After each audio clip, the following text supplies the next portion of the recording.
Yang saya hormati Bapak Menteri Sosial sekaligus Sekjen PBNU,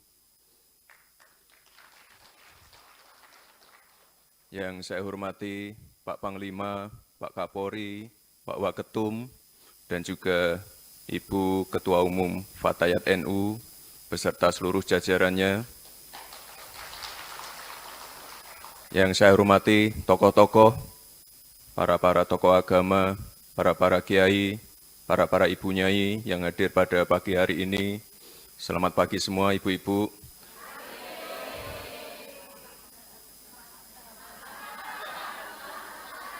Sahabat.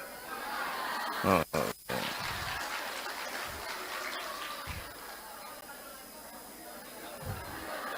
Download Tribun X sekarang, menghadirkan lokal menjadi Indonesia.